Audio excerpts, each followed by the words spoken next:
আসসালামু আলাইকুম দর্শক। এখন আমরা উপস্থিত আছি ঐতিহাসিক সরোয়ার্দী উদ্যানে। এখানে পূর্বে অনেকবারই আসা হয়েছে কিন্তু ভিতরে ঢোকা হয় নাই।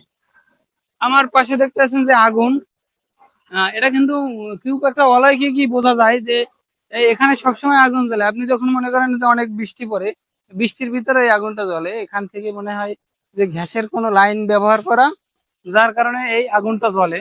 কিন্তু দেখতে অনেক সুন্দর লাগে আশেপাশে এই আগুন দেখার জন্য এবং এখানে ছবি তোলার জন্য।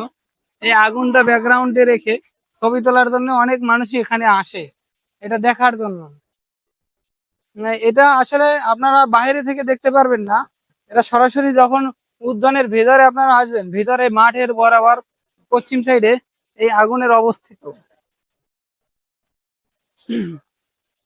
তো যারাই ওই সরোয়ার্দী উদ্যানে এসেছেন বিগত সময় বাহির থেকেছেন, ভিতরে আসেন নাই, তারা ভিতরে আসলে এভাবে দেখতে পারবেন যে এখানে সবসময় আগুনের মতো জ্বলে এবং এটার কাছে মানুষ যাইতে দেয় না, এই জন্য আমরা সরাসরি কাছে যাইতে পারি নাই।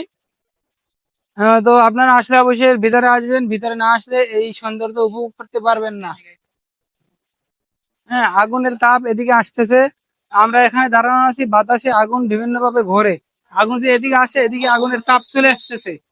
হ্যাঁ, কিন্তু এটা আপনারা সরাসরি এসে দেখলে আপনাদের কাছে খুব ভালো লাগবে।